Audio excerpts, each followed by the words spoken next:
અગિયારની અંદર આપણે આગળ વધીએ તો સ્થિતિ ઊર્જા, ત્રણ પ્રકારની ઊર્જા અહીંયા આવે છે. આપણે ગતિ ઊર્જા, સ્થિતિ ઊર્જા અને યાંત્રિક ઊર્જા. યાંત્રિક ઊર્જાનો મતલબ એવો થશે કે ગતિ ઊર્જા અને સ્થિતિ ઊર્જાનો સરવાળો. ગતિ ઊર્જાનો મતલબ એવો થશે, તમને ખબર છે સૂત્ર mg 1/2 mv². તો 1/2 mv² જે છે એમાં વેગ આવે. કોઈ પણ પદાર્થ જ્યારે ગતિ કરતો હોય તે દરમિયાન એની સાથે કઈક ઊર્જા સંકળાયેલી હોય છે. એ ઊર્જાને શું કહેવાય? ગતિ ઊર્જા. હવે જે વાત કરવાની છે એ સ્થિતિ ઊર્જાની વાત કરવાની છે. હવે આ સ્થિતિ ઊર્જા જે છે ને તેની અંદર એક અગત્યનો વિધાન છે જે આપણે ટેક્સ્ટની અંદર આપેલું નથી, પણ આપણે ધોરણ 11 માં બધી જગ્યાએ, ધોરણ 12 ની અંદર બધી જગ્યાએ આપણે એ વિધાનનો ઉપયોગ કરશું. વિધાન એટલે એ ખરેખર નિયમ જ છે. કેવો નિયમ છે? તો કે નામ છે સંરક્ષિત ક્ષેત્રનો નિયમ. સંરક્ષિત ક્ષેત્ર. તો કે સંરક્ષિત ક્ષેત્ર કોને કહેવાય? હું પહેલા છે ને આ થિયરી શરૂઆત કરતી પહેલા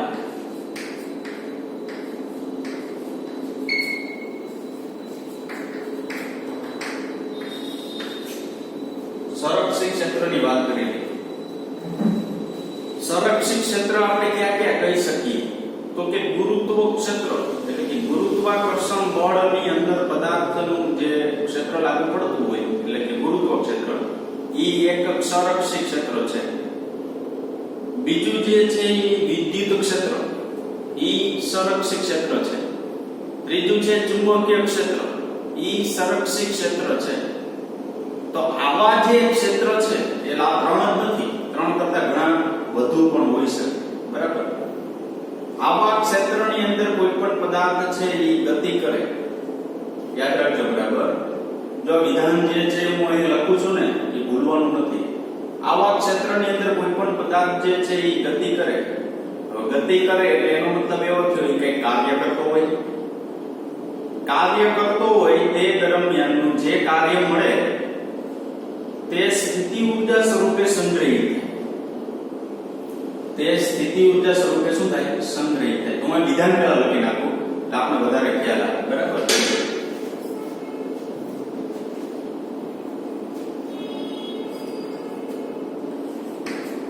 સંરક્ષિત ક્ષેત્રમાં પદાર્થે કરેલ કાર્ય, જેને આપણે શું કહેશું? ડબલ. તે પદાર્થની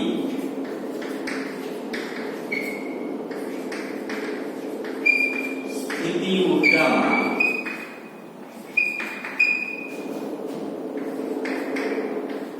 સંગ્રહિત. સ્થિતિ ઊર્જા એટલે આપણે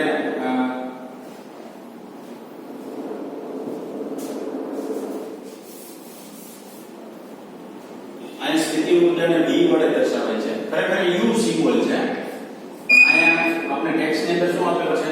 V, પોટેન્શિયલ. બરાબર? સ્થિતિ ઊર્જા જે છે એ V વડે દર્શાવી છે. આપણે V દર્શાવવું, મોટા ભાગે તો આપણે સ્થિતિ ઊર્જા U વડે દર્શાવીએ છીએ. બરાબર? શું કીધું આપણે? સંરક્ષિત ક્ષેત્રમાં પદાર્થે કરેલું કાર્ય W એ પદાર્થની સ્થિતિ ઊર્જા V ના સ્વરૂપમાં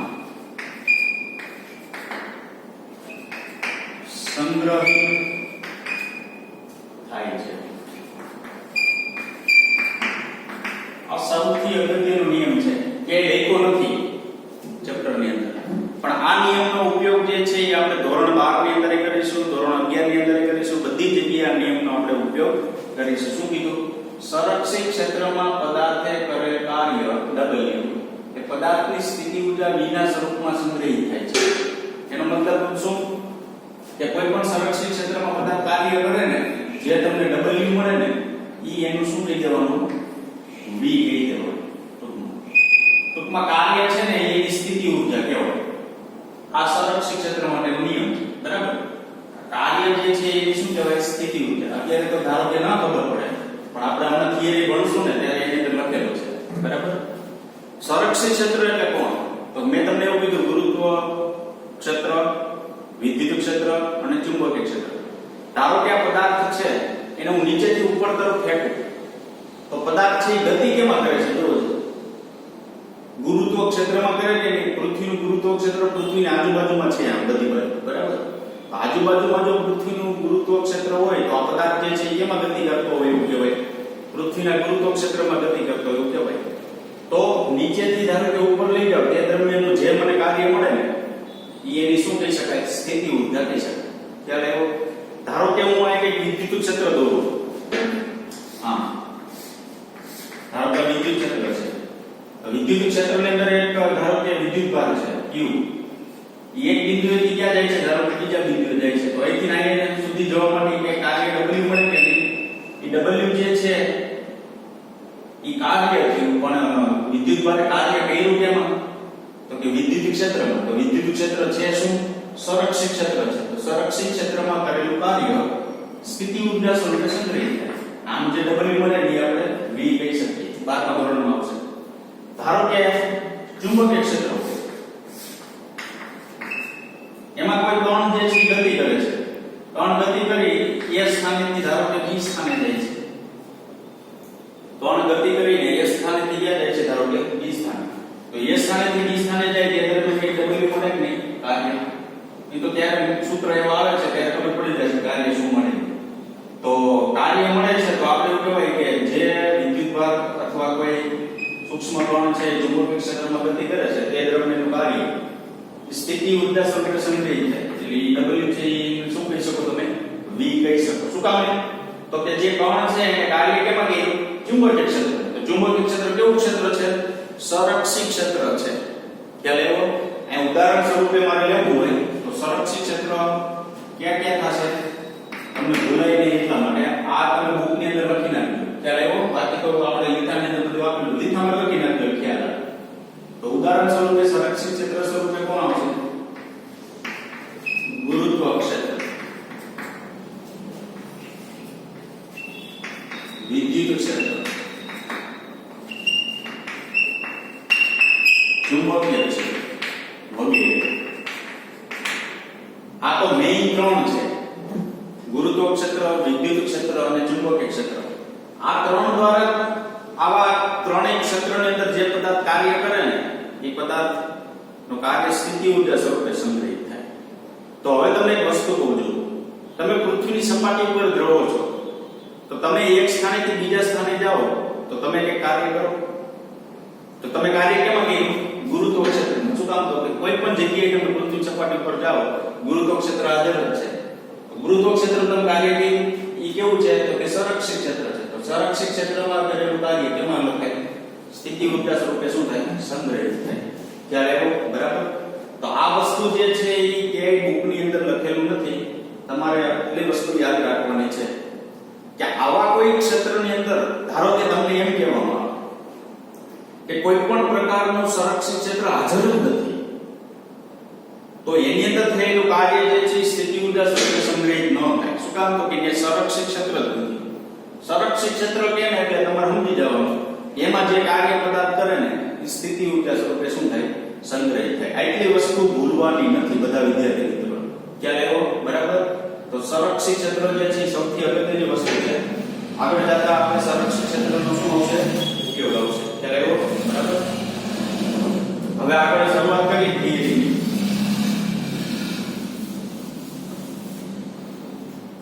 સ્થિતિ ઊર્જાની વિભાવના.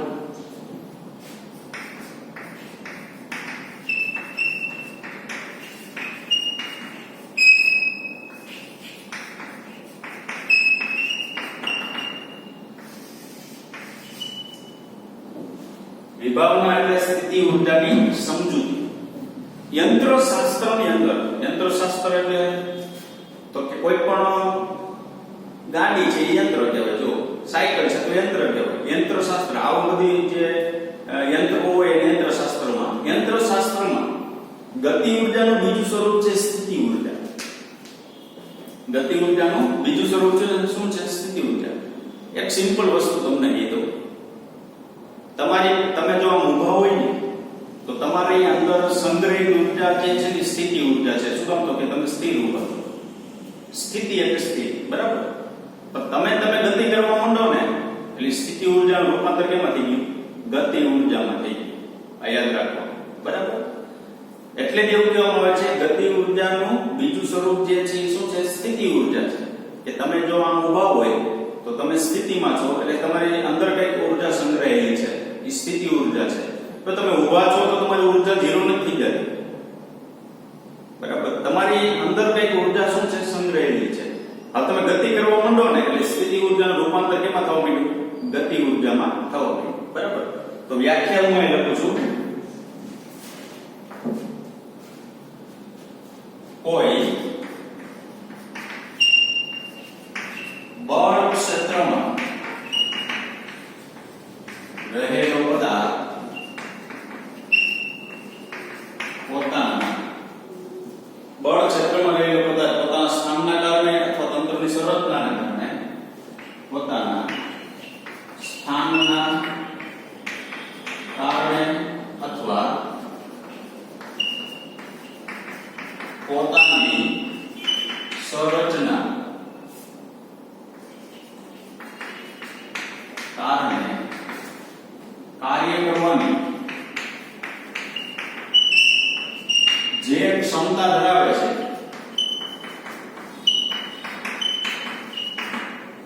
તેને પદાર્થની અથવા તંત્રની સ્થિતિ ઊર્જા કહે છે. સિમ્પલ વ્યાખ્યા છે. આમ જોતા કે ખબર ન પડે, બરાબર? તમને સમજૂતી આપો એટલે ખ્યાલ આવી જાય. કોઈ બળ ક્ષેત્રમાં રહેલો પદાર્થ. કેવું બળ? તો કે ગુરુત્વ બળ તો ગુરુત્વ ક્ષેત્ર હાજર હોય, વિદ્યુત બળ તો વિદ્યુત ક્ષેત્ર હાજર હોય, ચુંબકીય બળ તો ચુંબકીય ક્ષેત્ર હાજર હોય. એટલે આ ત્રણમાંથી કોઈ ક્ષેત્ર હોય, બરાબર? બળ ક્ષેત્રમાં રહેલો પદાર્થ પોતાના સ્થાનના કારણે અથવા પોતાની સંરચનાના કારણે, પોતાના સ્થાનના કારણે જો આમ કઈ ઊભો હોય, બરાબર, તો એનો મતલબ એવો થયો કે એનું સ્થાન જળવાઈ રહેલું છે. એટલે એની પાસે મેં તમને હમણાં કીધું ને કે એની પાસે કઈક શું સ્થિતિ ઊર્જા હોય છે. પોતાની સંરચનાના કારણે, સંરચના એટલે ધારો કે એનો આકાર ફેરફાર કરે. ધારો કે હું આટલી મારી હાઈટ હોય એમાં ધારો કે 10 ફૂટ હાઈટ થઈ જાય તો કઈ ગતિ કરી કે નહીં, બરાબર? તો ગતિ કરવા માટે એની અંદર કઈક ઊર્જા શું હોય છે? સંગ્રહિત હોય છે. તો કોઈ બળ ક્ષેત્રમાં રહેલો પદાર્થ પોતાના સ્થાનના કારણે લાગુ હોય તો પોતાના સ્થાનના કારણે, પોતાની સંરચનાના કારણે, પોતાના આકારમાં કઈક ધારો કે ફેરફાર થતો હોય, કાર્ય કરવાની જે ક્ષમતા ધરાવે. કાર્ય કરવાની જે ક્ષમતા ધરાવે એટલે તો મેં શું કીધું? હું સ્થિર હોય આમ ધારો કે હું ચાલવા માંડું તો મારી અંદર કઈક ઊર્જા સંગ્રહિત હોય કે તો જ હું ચાલી શકું ને. ધારો કે મેં 10 થી 15 દિવસ ખાધું જ ન હોય પછી મને બે દોડો તો હું દોડી ન શકું. શું કામ? તો કે મારી અંદર કોઈ પણ પ્રકારની ઊર્જા છે નહીં, બરાબર? શું કીધું? પોતાની સંરચનાના કારણે કાર્ય કરવાની ક્ષમતા કીધું. કાર્ય કરવાની ક્ષમતા એટલે તમે દોડી ક્યારે શકો? તો કે તમારી અંદર કઈક ઊર્જા સંગ્રહિત હોય તો જ તમે દોડી શકો. ખ્યાલ આવ્યો કે નહીં? ધારો કે ગાડી છે ચાલી ક્યારે શકે? તો એની અંદર પેટ્રોલ હોય તો જ. તો સંગ્રહિત ઊર્જા સ્વરૂપે કોણ છે? એમાં પેટ્રોલ છે. જો, બરાબર? એ પેટ્રોલ જે છે ગાડી શું કરે છે? ગતિ આપે છે. તો એનો મતલબ એવો કે ગાડી જ્યાં સુધી ઊભી હોય ત્યાં સુધી સંગ્રહિત ઊર્જા સ્વરૂપે પેટ્રોલ છે. જેમ ચાલુ થઈ જશે એટલે પેટ્રોલનો એમાં ઉપયોગ થવા માંડ્યો. જો સ્થિતિ ઊર્જા સ્વરૂપે પેલા પેટ્રોલ હતો પછી એમાં પેટ્રોલનો શું થવા માંડ્યો? ઉપયોગ થવા માંડ્યો. તો હું આમ જ્યાં સુધી આમ ઊભો હોય ત્યાં સુધી મારી પાસે એનર્જી તો છે જ, ઊર્જા તો છે જ, પણ કયા સ્વરૂપે સંકળાયેલી છે? સ્થિતિ ઊર્જા સ્વરૂપે સંકળાયેલી છે. હું કાર્ય કરવા માંગુ એટલે કાર્ય કરવાની મારામાં ક્ષમતા હોવી જોઈએ. એટલે મારી અંદર કંઈક શું હોવું જોઈએ? ઊર્જા હોવી જોઈએ. કાર્ય કરવા માંગુ એટલે ગતિ ઊર્જાનું રૂપાંતર થયું. પણ કાર્ય કરવા માટે કંઈક અંદર જે ઊર્જા રહેલી છે મારી પાસે ઈ એની શું કહેવાય? સ્થિતિ ઊર્જા. એટલે શું કીધું? કોઈ બળ ક્ષેત્રમાં રહેલો પદાર્થ પોતાના સ્થાનના કારણે પોતાની સંરચનાને કારણે કાર્ય કરવાની જે ક્ષમતા ધરાવે. અંદર તમે દોડવા માટેની તમારી પાસે જે ઊર્જા છે તે ઊર્જા પદાર્થની અથવા તંત્રની શું કહેવામાં આવે છે? સ્થિતિ ઊર્જા કહેવામાં આવે છે. તો હું પદાર્થ હોય ધારો કે તો હું દોડવા માટે સક્ષમ હોય ક્યારે હોય તો મારી અંદર એક ઊર્જા સંગ્રહિત હોય તો ખ્યાલ આવે. હવે તમે દોડો એટલે પાછા થાકી જાવ. દોડ્યા જ રાખો ધારો કે 5 કિલોમીટર એક ધારા દોડ્યા પછી તમે શું થાય થાકી જાવ, થાકીને બેસી જાવ. એનો મતલબ એવો થયો કે અંદર રહેલી જે સંગ્રહિત ઊર્જા છે એ તૂટી જવાય, જો પતી જવાય. તો ઊર્જા પતી જાય તો પછી તમે વધુ દોડી શકતા નથી. તો જ્યાં સુધી સ્થિર હોય ત્યારે પદાર્થની અંદર રહેલી જે ઊર્જા છે એ એના માટે શું ગણવામાં આવે છે? સ્થિતિ ઊર્જા ગણવામાં આવે છે. અહીંયા ઉદાહરણ આપણે આપેલા છે બે બહુ સરસ ઉદાહરણ છે. ધારો કે બાણ છે, બાણ લ્યો તમે, તીર ચડાવો બાણ, બરાબર. ખાલી એમ તીર ચડાવી મૂકી દો ને તો બાણ આમ છેટું ન જાય, દૂર ન જાય. પણ શું કરશો તમે? આમ બાણની અંદર તીર ચડાવીને પાછળથી આમ ખેંચો ને, એટલે ધ્યાન રાખજો તમે આમ ખેંચો ને એટલે જ્યાં સુધી ખેંચેલું રાખો ને ત્યાં સુધી એની અંદર કઈ ઊર્જા છે? સ્થિતિ ઊર્જા. શું કામ? તો ખેંચો તો એ સ્થિર જ રહેજો. પછી તમે અહીંથી છોડો એટલે બાણ દૂર જશે, એટલે સ્થિતિ ઊર્જાનું ડાયરેક્ટ રૂપાંતર કેમાં થઈ ગયું? ગતિ ઊર્જામાં થઈ ગયું. તો હવે તમે ખાલી જો એવો આમ બાણ હોય તમારી પાસે, બરાબર, ધારો કે આમ બાણ છે,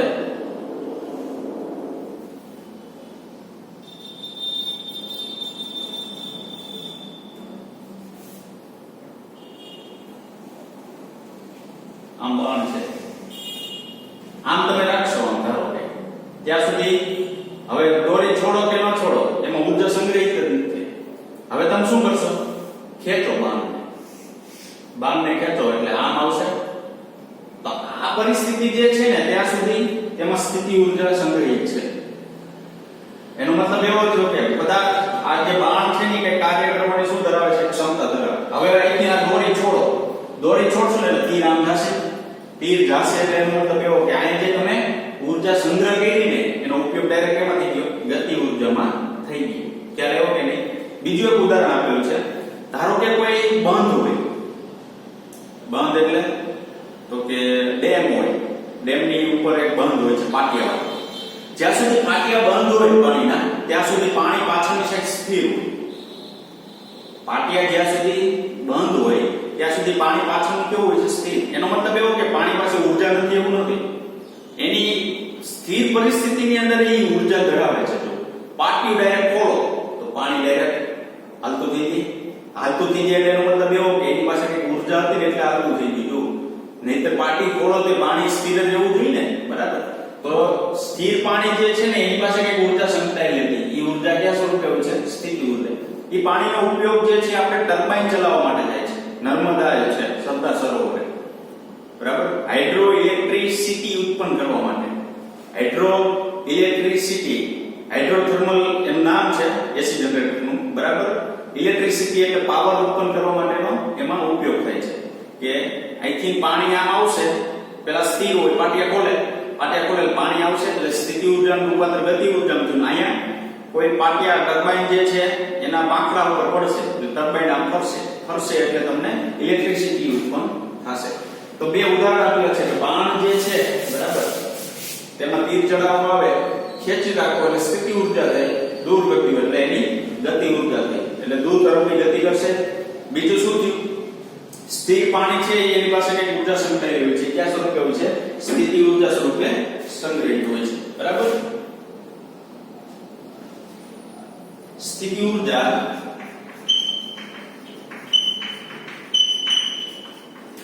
એ કોઈ પદાર્થની સ્થિતિ અથવા ગોઠવણીને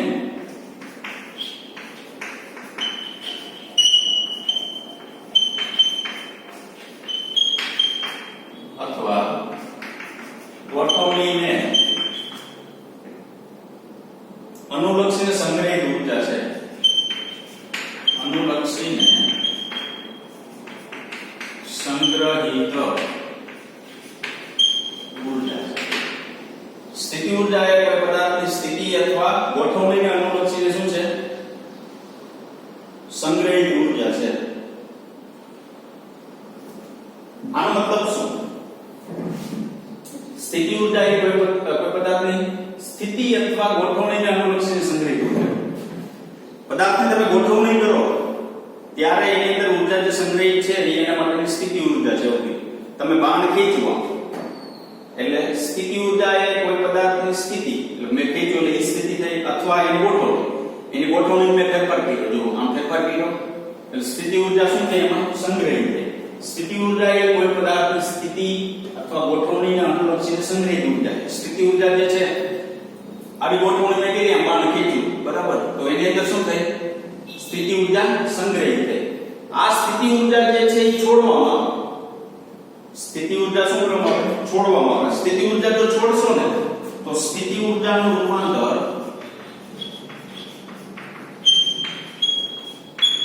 કેમાં થશે, ગતિ ઊર્જામાં. આ ખાસ યાદ રાખજો. સ્થિતિ ઊર્જા જ્યારે છૂટે અથવા સ્થિતિ ઊર્જા તમે સંગ્રહિત કરેલી છે એ છોડો એટલે કેમાં રૂપાંતર થઈ જાય, ગતિમાં. મેં કીધું એ પ્રમાણે હું આમ ઊભો હોય તો સ્થિતિ ઊર્જા છે દોડો મંડો, એટલે સ્થિર હતો એમાં ગતિમાં આવ્યો, એટલે સ્થિતિ ઊર્જાનું રૂપાંતર કેમાં થઈ ગયું, ગતિ ઊર્જામાં થાય છે. જુદા જુદા પ્રકારની સ્થિતિઓ, સામાન્ય રીતે 3 પ્રકારની સ્થિતિ ઊર્જાની નીચે મુજબ આપણે ચર્ચા કરવાની છે. 3 પ્રકારની સ્થિતિઓ છે. પહેલી કઈ છે, ગુરુત્વ સ્થિતિ ઊર્જા. બીજી છે સ્થિતિસ્થાપકીય સ્થિતિ ઊર્જા. ત્રીજું છે વિદ્યુત સ્થિતિ ઊર્જા. સામાન્ય રીતે આપણે ફિઝિક્સ ની અંદર મેઈન આ 3 છે. ગુરુત્વ સ્થિતિ ઊર્જા જે હમણાં આપણે ભણશું, બરાબર. સ્થિતિસ્થાપકીય સ્થિતિ ઊર્જા. સ્થિતિસ્થાપકીય સ્થિતિ ઊર્જા, આ સ્થિતિ ઊર્જા કેમાં હોય છે, સ્પ્રિંગમાં. જો જે સ્પ્રિંગ છે એ સામાન્ય પરિસ્થિતિની અંદર દબાયેલી ન હોય, ખુલ્લી ન હોય. હું આમ દબાવું સ્પ્રિંગ, દબાવીને મેં ધારો કે આટલી કરી નાખી, તો એની અંદર સ્થિતિ ઊર્જા સંગ્રહિત થઈ. જ્યાં સુધી દબાવી રાખું ત્યાં સુધી, છોડી દો એટલે રૂપાંતર એ ઊર્જામાંથી ગતિ ઊર્જા. ધારો કે સ્પ્રિંગ ખેંચું, જ્યાં સુધી ખેંચેલી રાખું ત્યાં સુધી સ્થિતિ ઊર્જા સંગ્રહિત હોય, છોડી દો પાછી ભેગી થઈ. સ્થિતિસ્થાપક સ્થિતિ ઊર્જા, વિદ્યુત સ્થિતિ ઊર્જા જે આપણે ધોરણ 12 ની અંદર ભણશું, બરાબર. અહીંયા આપણે ખાલી શું આપેલું છે, એનું નામકરણ આપેલું છે.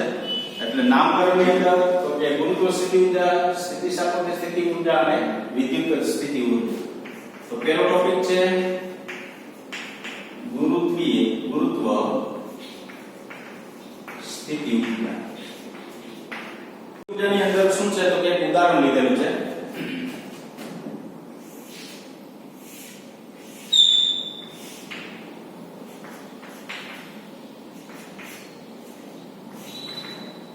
એક પદાર્થ છે, એ પદાર્થને પૃથ્વીની સપાટીથી h ઊંચાઈ સુધી ઉપર તરફ ફેંકવામાં આવે છે. m દળના પદાર્થને પૃથ્વીની સપાટીથી ઉપર તરફ શું કરવામાં આવે છે, ફેંકવામાં આવે છે. જ્યારે m દળના પદાર્થને ઉપર તરફ ફેંકવામાં આવે છે ત્યારે h ઊંચાઈ સુધી લઈ જવામાં આવે ત્યારે ગુરુત્વાકર્ષણ બળની વિરુદ્ધ થયેલું કાર્ય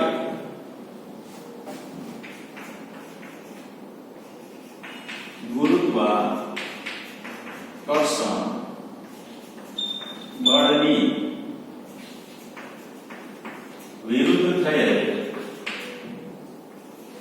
કાર્ય mgh છે. ચાલો આ લીટી મેં ડાયરેક્ટ લખેલી છે. હવે તમને ખબર છે, જો એક ઉદાહરણ દઉં, પદાર્થને હું નીચેથી ઉપર તરફ લઈ જાઉં તો આપણું ખરેખર ગુરુત્વાકર્ષણ બળ છે ને આમ છે. તો જ આ જો કામ મૂકું તો જ કેવો આવે, નીચે આવે, બરાબર. ખરેખર ગુરુત્વાકર્ષણ બળ આમ છે, હું પદાર્થને ફેંકું છું આમ. ક્યારે એવો પદાર્થને હું ફેંકું છું કેવો, ઉપર તરફ, તો શું થયું, ગુરુત્વાકર્ષણ બળની વિરુદ્ધ થયેલ કાર્ય. ગુરુત્વાકર્ષણ બળ આમ છે, એની વિરુદ્ધ થયેલ કાર્ય ઉપર તરફ છે. એ કેટલું મળે, તો કે mgh જેટલું મળે. કેવી રીતના મળે, તો હું અહીંયા કેવું લખી શકું, કાર્ય બરાબર બળ ગુણ્યા સ્થાનાંતર. કાર્ય બરાબર બળ ગુણ્યા શું લખાય, સ્થાનાંતર. હવે અહીંયા બળ હું એમ કહું કે f જેટલું છે ગુણ્યા સ્થાનાંતર કેટલું કરે છે, તો કે નીચેનું સ્થાન 0, ત્યાંથી કેટલી ઊંચાઈ સુધી લઈ જવાનું, h ઊંચાઈ સુધી. તો સ્થાનાંતર કેટલું કરે છે, h જેટલું કરે છે. તો અહીંયા F બરાબર mg લખી શકાય. શું કામ? તો કે ત્યાં પદાર્થ ઉપર લાગતો ગુરુત્વ પ્રવેગ તો કેટલો છે? આપણે પસંદ કરેલો એ પ્રવેગ એવું કઈ નથી, કારણ કે તમે પૃથ્વીની સપાટીથી ઉપર તરફ ફેંકો છો, ગુરુત્વ પ્રવેગ કેટલો લેવાનો? g જેટલો લેવાનો. તો mg આ શું થયું? h. આ શું મેળવ્યું આપણે? કારણ જેને આપણે શું કહેશું? w કહેશું. જો આવ્યું ખ્યાલ આવ્યો કે નહીં? ગુરુત્વાકર્ષણ બળની વિરુદ્ધ થયેલું કાર્ય કેટલું છે? mgh. તો કાર્ય બરાબર શું લખાય? mgh. હવે બીજી વસ્તુ,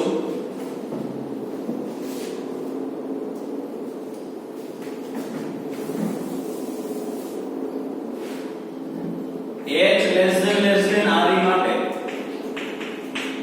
g બરાબર કેવું લઈ શકાય? અચળ. આ વિધાન શું કહેવા માંગે છે? પૃથ્વીની ત્રિજ્યા જે છે ને એ આપણા માટે 6400 કિલોમીટર. કેટલી?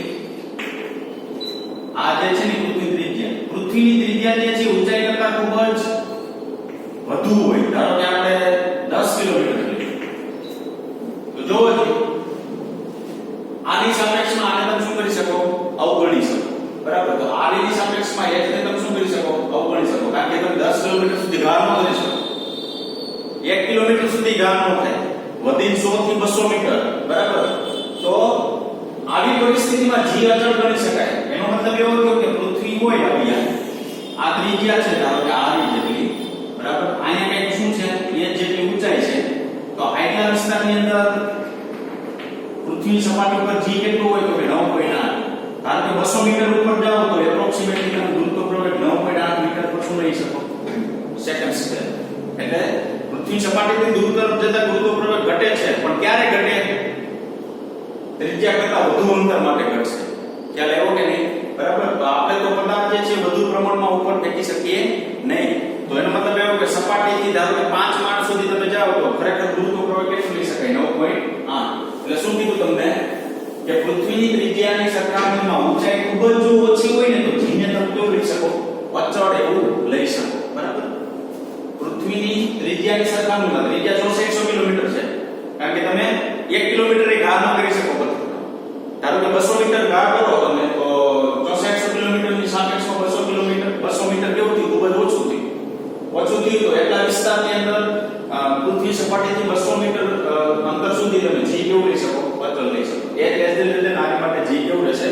અચળ રહેશે. બરાબર? જોવો જોઈએ અહીંયા આ જે કાર્ય મળે છે, બરાબર, ઈ કેવું મળે છે? ગુરુત્વાકર્ષણ બળની વિરુદ્ધ દિશામાં ઉપર. તો અહીંયા જોજો ખાસ ટેક્સ્ટમાં એવું આપેલું છે ઉપર તરફનું સ્થાનાંતર. તો કે નીચેથી જ્યારે પદાર્થને ઉપર તરફ ફેંકો ને ત્યારે કાર્ય જે છે આપણે ધન લીધેલું છે mgh. બરાબર? તો ઉપરથી નીચે આવે તે દરમિયાન કાર્ય કેવું થાય? -mgh થાય. કારણ કે એક વસ્તુ તમે વિચારો, તમે આ દિવાલથી આ દિવાલે જાઓ તે દરમિયાન જો ધન કાર્ય લ્યો તો આ દિવાલથી આ દિવાલે પાછા આવો ને ત્યારે કાર્ય તમારે કેવું લેવું પડે? ઋણ લેવું પડે.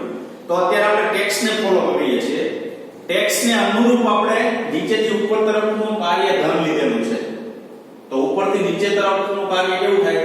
અહીં આગળ મારે શું લખવા પડે? માઈનસ લખવા પડે. બીજી વસ્તુ લીધો, તમને એમ થાય કે નીચેથી ઉપર ધન લીધું તો મારે ઉપરથી નીચે ધન લેવું હોય તો લઈ શકો. તો ઉપરથી નીચે તમે ધન લ્યો તો નીચેથી ઉપર જવા માટે તમારે કેવું લેવું પડે? માઈનસ. ખ્યાલ આવ્યો કે નહીં? તો જો પદાર્થ નીચેથી ઉપર જાય ત્યારે ધન હોય તો ઉપરથી નીચે આવે ત્યારે ઋણ, અથવા નીચેથી ઉપર જાય ત્યારે ઋણ હોય તો ઉપરથી નીચે આવે ત્યારે કેવું કાર્ય લેવાનું? ધન કાર્ય લેવાનું.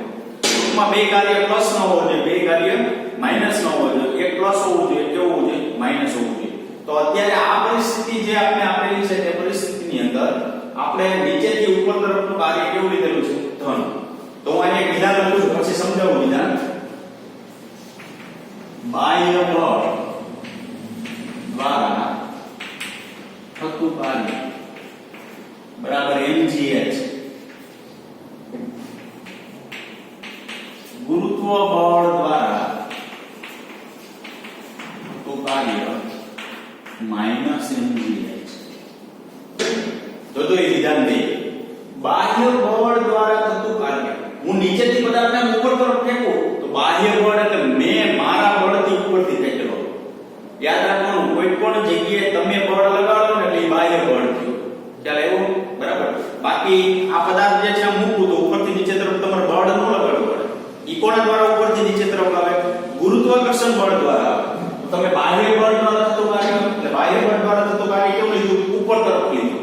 કારણ કે તમે ફેંકો તો નીચેથી ઉપર તરફ લઈ જવા માટે તમારે બળ લગાડવું પડે. તો નીચેથી ઉપર તરફ લઈ જવા માટે આપણે બળ લગાડી તે દરમિયાનનું કાર્ય કેટલું? mgh. એટલે શું કીધું? બીજી વસ્તુ ગુરુત્વ બળ દ્વારા થતું કાર્ય. તો ગુરુત્વ બળ એટલે પદાર્થ જે છે ધારો કે અહીંથી તમે ફેંકો, અહીંયા પહોંચી જાય, પાછો ઉપરથી કેવો આવે? નીચે આવે. તો તમારે ખેંચવો નથી પડતો, ઓટોમેટિક આવે. એ કોના દ્વારા આવે? તો કે ત્યાં ગુરુત્વ ક્ષેત્ર હોય તો ગુરુત્વ બળ ને ગુરુત્વાકર્ષણ બળ લાગે. ગુરુત્વ બળ દ્વારા થતું કાર્ય કેવું લેવાનું? -mgh. એનો મતલબ એવો કે નીચેથી ઉપર તરફ તમે ધન લીધું, ક્યાંય લઈ દીધું, બરાબર? તો ઉપરથી નીચે આવવા માટે કેવું થશે? ઋણ થશે. તો ગુરુત્વાકર્ષણ બળની વિરુદ્ધ થયેલું કાર્ય જોજી, આ બાહ્ય બળ દ્વારા થતું કાર્ય ગુરુત્વાકર્ષણ બળની કેવું થયું? વિરુદ્ધ. શું કામ? તો ગુરુત્વાકર્ષણ બળ નીચે તરફ આવે છે, આપણે ફેંકી છે ક્યાં? ઉપર તરફ. તો આ બે વસ્તુ યાદ રાખવાનું. પદાર્થને નીચેથી ઉપર તરફ જાવ એટલે બાહ્ય બળ દ્વારા થતું કાર્ય ધન, તો ઉપરથી નીચે ઓટોમેટિક આવે છે. તો ગુરુત્વાકર્ષણ બળ દ્વારા થતું કાર્ય કેટલું આવશે? -mgh જેટલું આવશે. ખ્યાલ આવ્યો? બરાબર. આગળ જઈએ. પદાર્થ જે છે એને કાર્ય કેમાં કર્યું? જો અત્યારે આપણે કાર્ય જે છે એ બાહ્ય બળ દ્વારા થતું કાર્ય લેશું, બરાબર? પદાર્થે કાર્ય કેમાં કર્યું? સંરક્ષિત ક્ષેત્રમાં કર્યું. જો બરાબર. તો સંરક્ષિત ક્ષેત્રમાં પદાર્થે કરેલ કાર્ય એટલે અહીંથી નીચેથી ઉપર ફેંકો, પદાર્થની સ્થિતિ ઊર્જાના સ્વરૂપમાં સંગ્રહિત થાય. તો આમાં લંબુ લખાય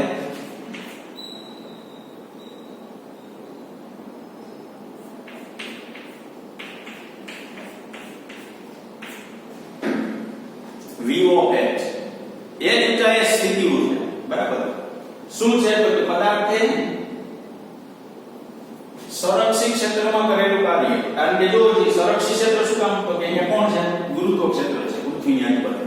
તો નીચેથી ઉપર તરફ ફેંકો એટલે ગુરુત્વ ક્ષેત્ર હોય. તો ગુરુત્વ ક્ષેત્રમાં પદાર્થે કરેલું કાર્ય એટલે W કેટલું મળે છે? mgh. કોના જેટલું થાય? સ્થિતિ ઊર્જા જેટલું થાય. તો આ સ્થિતિ ઊર્જા મળી ગઈ. ટૂંકમાં તમારે દરેક જગ્યાએ સંરક્ષિત ક્ષેત્રમાં પદાર્થનું કાર્ય લઈ લ્યો ને એની ડાયરેક્ટ શું કહી દેવાય? સ્થિતિ ઊર્જા કહી શકાય, બરાબર? W બરાબર VOH. તો VOH બરાબર શું લખી શકાય? mgh. ખ્યાલ આવ્યો? બરાબર. તો W બરાબર mgh. હવે આગળ જઈએ તો h ને જો ચલ તરીકે લઈએ, h ચલ તરીકે લઈએ એટલે અચળો નથી. ચલ એટલે તો કે ખબર છે નીચેથી ઉપર જાવ એમ h સતત શું થાય? બદલાશે. ત્યારે બળ કેટલું? તો કે f બરાબર -v/dh VOH. તમે જો આમ લખો, ધારો કે પ્રવેગ છે આમ, તો આ સમય છે ને ચલ છે. શું કામ? સમય બદલાય, સમય સાથે વેગ સતત શું થાય છે? બદલાય છે. તો અહીંયા આપણે ખબર છે ઊંચાઈ સાથે સ્થિતિ ઊર્જા સતત શું થાય છે? બદલાય છે, બરાબર? ઊંચાઈ સાથે સ્થિતિ ઊર્જા સતત શું થાય છે? બદલાય છે. તો ઊંચાઈ સાથે સ્થિતિ ઊર્જામાં થતો ફેરફાર, તો ઊંચાઈ સાથે સ્થિતિ ઊર્જામાં થતો ફેરફાર તો f બરાબર -v/dh. VOH એટલે શું લખાય? mgh. તો -mg bh/dh આ બે કેન્સલ થઈ જાય તો માઈનસ શું વધે? mg. આ માઈનસ શું દર્શાવે છે? તો કે ઈ બળ જે લીધું ને ઈ ગુરુત્વાકર્ષણને લીધે લીધેલું છે. તમને એક લખેલું છે એમાં છે કે ઋણ ચિહ્ન દર્શાવે છે ગુરુત્વાકર્ષણ બળ નીચે તરફ લાગે છે, બરાબર? ધારો કે મેં પ્લસ લીધું હોત તો મેં ધારો કે અહીંયા શું લીધું હોત? પ્લસ લીધું હોત. જો મેં પ્લસ લીધું હોત તો મારે એવું કહેવાય કે આ જે બળ મળે છે બાહ્ય બળ વડે મળે છે. બાહ્ય બળ દ્વારા થતું કાર્ય mg. ગુરુત્વાકર્ષણ બળ દ્વારા થતું કાર્ય -mg.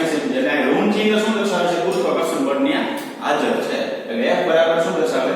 -mg. તો આ એવું કહેવાનું કે જો h ચલ સ્વરૂપે હોય તો h ને અનુલક્ષીને જો સ્થિતિ ઊર્જાનું વિકલન કરવામાં આવે તો એનું બળ જે છે એના ઋણ મૂલ્ય જેટલું હોય. ખ્યાલ આવ્યો કે નહીં? તો આ ફાઇનલ સૂત્ર તમારું કોઈ નવું લખાય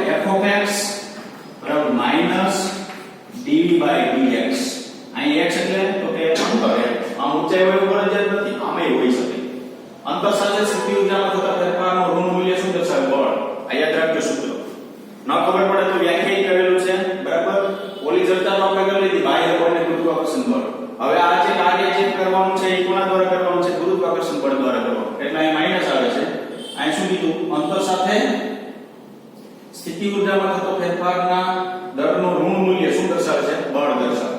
ધારો કે અહીં હું આમ લઈ લઉં f of x into dx equal to -dv. તો હું આ સંતુલન કરી શકું છું. સંકલન મારે બંને બાજુ કરવું હોય તો આ મારું પ્રારંભિક સ્થાન થાય, એને હું xi કહી શકું. આ મારું અંતિમ સ્થાન થાય, એને શું કહી શકું? xi. આ મારી પ્રારંભિક સ્થિતિ ઊર્જા છે vi, આને શું કહી શકું? vm. બરાબર. તો શું થશે જો અહીંયા હું સંકલન કરી નાખું xi થી xf સુધીનું કાર્ય, કારણ કે આના બરાબર તમે શું લખી શકો? w. આ w જો આ q શું? આ સૂત્ર જે છે કઈ નવું નથી. જોજો આ સૂત્ર કઈ નવું નથી. શું કામ નવું નથી? કારણ કે તમે વિચારો ને તો આ dx ના એક ગુણો ને w થયું, એટલે આ w થયું. આ સ્થિતિ ઊર્જા છે, w સ્થિતિ ઊર્જા છે. બરાબર. ઊંધું વિચારો તો આટલું તમે w લખી શકો તો આ સ્થિતિ ઊર્જા થઈ ગઈ. અહીંયા તમે ઇન્ટિગ્રેશન લખો તો અહીં vi ના અહીં શું લખાય? vf. આના ઇક્વલ ટુ શું લખાય? અહીં ખાલી માઈનસ v એવું લખી શકો. આ vi થી vf. ચાલો એવો પહેલા તમે અપર લિમિટ મૂકો એટલે vf તો માઈનસ શું થાય? vi એવું થશે. પણ માઈનસ હું અંદર ગુણી દઉં તો અહીંયા ખરેખર શું થશે? Minus vi minus sorry vf minus vi આવું થશે. શું પહેલા અપર લિમિટ મૂકો એટલે vf આ માઈનસ પછી શું લખી શકાય? vi. બરાબર. હવે શું થશે જો તો હું આને તો ઉલટું કરી નાખું એટલે એનો મતલબ શું થયો? આ માઈનસ અંદર ગુણ દઉં એટલે આ પ્લસ થાય, આ માઈનસ થાય. તો હું આનું આ સૂત્ર જે છે ને આ અંદર માઈનસ ગુણો એટલે માઈનસ નીકળી ગયા. આ f છે ને ન્યાસ થી જાય i અને i છે ન્યાસ થી જાય f. બરાબર. તો આ જે છે એ સૂત્ર શું કામ મેળવ્યું? આ કહેવા શું માંગે છે? સૂત્ર કહેવા ઈ માંગે છે કે પદાર્થે સંરક્ષિત ક્ષેત્રમાં કરેલું કાર્ય. યાદ રાખજો વિદ્યાર્થી મિત્રો, સંરક્ષિત ક્ષેત્ર એ કોણ છે? તો કે ગુરુત્વ બળ. પદાર્થે સંરક્ષિત ક્ષેત્રમાં કરેલું કાર્ય પદાર્થના સ્થિતિ ઊર્જાના પ્રારંભિક સ્થાન અને અંતિમ સ્થાન પર આધારિત છે. એને જોડતા માર્ગ પર આધારિત નથી. એનો મતલબ એવો કે પદાર્થ જે છે ને, યાદ રાખજો, આ સ્થાનેથી આ સ્થાને જઈને બરાબર એ સ્થાન ઉપર આધારિત છે. પ્રારંભિક ને અંતિમ, ઇનિશિયલ ને ફાઇનલ, એને જોડતા માર્ગ ઉપર ને. એનો મતલબ એવો કે તમને 12મા ધોરણમાં ખબર પડી જશે વધારે.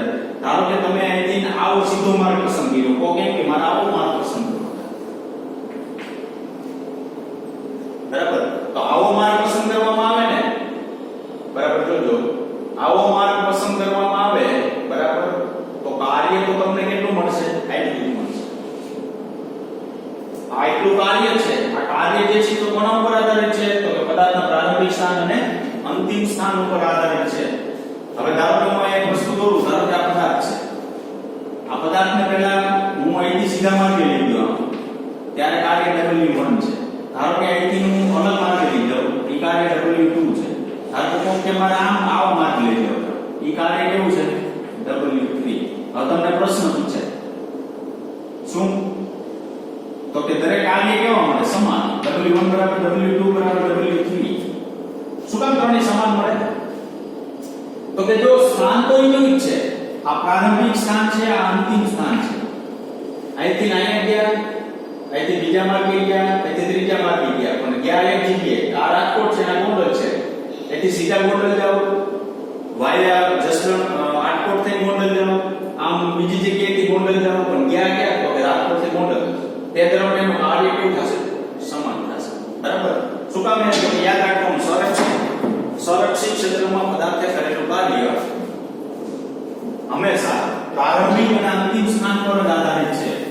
એને જોડતા માર્ગ પર નહીં. બરાબર. માર્ગ એનો કોઈ પણ હોઈ શકે. ખ્યાલ આવ્યો? બરાબર. ચાલો આગળ. એક મિનિટ.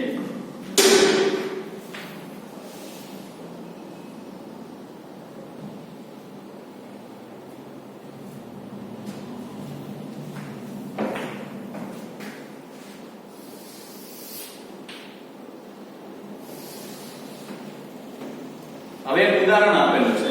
કેવું ઉદાહરણ? ધારો કે એક દડો છે એને ઉપરથી મુક્ત પતન કરવામાં આવે તો ઉપરથી નીચે આવશે દડો. જ્યારે દડાને ઉપરથી મુક્ત પતન કરવામાં આવે ત્યારે પૃથ્વીની સપાટી પર તે પહોંચે તે પહેલાની ઝડપ. ધારો કે આ પૃથ્વીની સપાટી છે, આથી પદાર્થને મુક્ત પતન કર્યો. મુક્ત પતન કરે એટલે ઉપરથી નીચે આવશે, નીચે આવ્યો પૃથ્વીની સપાટી પર પહોંચે તે પહેલાની ઝડપ. જો પહોંચે સ્થિર થઈ જાય તો 0 થઈ જાય. એટલે એવો શબ્દ વાપરવામાં આવે છે પૃથ્વીની સપાટી પર પહોંચે તે પહેલાનો વેગ. ખ્યાલ આવ્યો કે નહીં? તો કોઈ પદાર્થ અથવા કોઈ દડાને ઉપરથી ફેંકવામાં આવે ત્યારે પૃથ્વીની સપાટી પર પહોંચે તે પહેલાનો વેગ કેટલો? હવે આપણી પાસે સૂત્ર છે, જો v² બરાબર v0 પ્લસ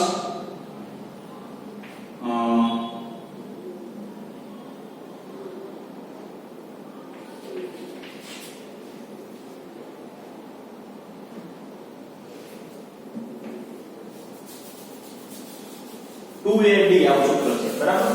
અચળ પ્રવાહીની ગતિનું સમીકરણ છે. v² બરાબર v02 પ્લસ 2ab.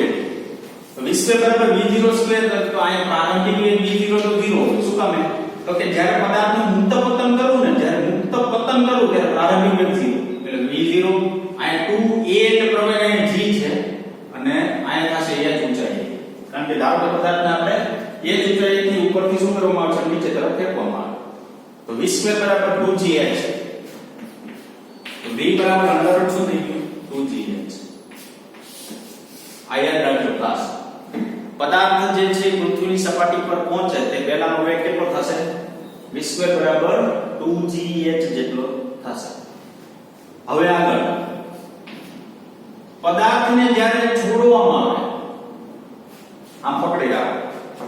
જોજો બરાબર, પદાર્થને હું આમ પકડી રાખું તો પકડી રાખું તો એની સાથે સંકળાયેલી, જો પદાર્થને હું આમ પકડી રાખું એટલે એની સાથે સંકળાયેલી શું છે? સ્થિતિ ઊર્જા છે. આમ છોડી દો એટલે વધતા વેગ સાથે ઉપરથી નીચે આવશે. તો આ સ્થિતિ ઊર્જા પકડી રાખું ત્યાં સુધી સ્થિતિ ઊર્જા, એટલે ધારો કે એક સપાટીથી એક ઊંચાઈ સુધી પકડી રહી એટલે એ શું થયું?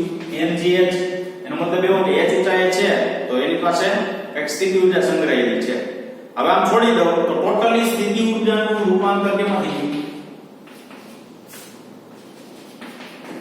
ગતિ ઊર્જા થઈ ગઈ. mgh બરાબર શું થયું? 1/2 mv². શું કામ? તો કે આ ઊંચાઈ તો હતી જ, પછી તો કે વેગ નહોતો, છોડો એટલે ઉપરથી કેવો આવશે? નીચે તરફ આવશે. તો પદાર્થને ઉપરથી આમ નીચે છોડવામાં આવે એટલે સ્થિતિ ઊર્જા જે છે એનું રૂપાંતર ડાયરેક્ટ કેમાં થઈ ગયું? ગતિ ઊર્જામાં થઈ ગયું. હવે આગળ આપણે કંઈક એવું આવશે કે સ્થિતિ ઊર્જાનું રૂપાંતર ગતિ ઊર્જામાં થઈ ગયું હોય છે કે ઇક્વલ. તો ઇક્વલ કેવી રીતના થાય? તો એક વસ્તુ યાદ રાખજો વિદ્યાર્થી મિત્રો, કે ધારો કે આ તમારી પૃથ્વીની સપાટી છે, અહીંયા પદાર્થ છે, શરૂઆતની અંદર કેટલી ઊંચાઈ છે? h ઊંચાઈ છે. પદાર્થ ઉપરથી કેવો આવે છે? નીચે તરફ. જ્યારે પદાર્થ ઉપરથી નીચે તરફ આવશે એટલે ઊંચાઈ ઘટે, h ઘટે. h ઘટે એટલે mg તો અચળ છે, બરાબર? h ઘટે એટલે શું થઈ ગયું? ઊંચાઈ ઘટી. ઊંચાઈ ઘટે એટલે સ્થિતિ ઊર્જામાં ઘટાડો થાય. તમારી પાસે સ્થિતિ ઊર્જા આમ હોય v of h બરાબર mgh, એમાં h ઘટાડતા જાઓ એટલે ઓટોમેટિક v નું મૂલ્ય શું થાય? ઘટાડો. સામે v માં શું થાય છે? વધારો. જેમ પૃથ્વીની સપાટીની નજીક પદાર્થ આવશે તેમ એનો વેગ વધશે. શું કામ? તો કે પૃથ્વીની સપાટીની નજીક ગુરુત્વ પ્રવેગ છે ને એ સૌથી વધારે હોય છે. તો જેમ પૃથ્વીની સપાટીની નજીક આવશે ને તેમ ગુરુત્વ પ્રવેગના મૂલ્યમાં વધારો થાય તેથી તેનો વેગ શું થાય? વધે.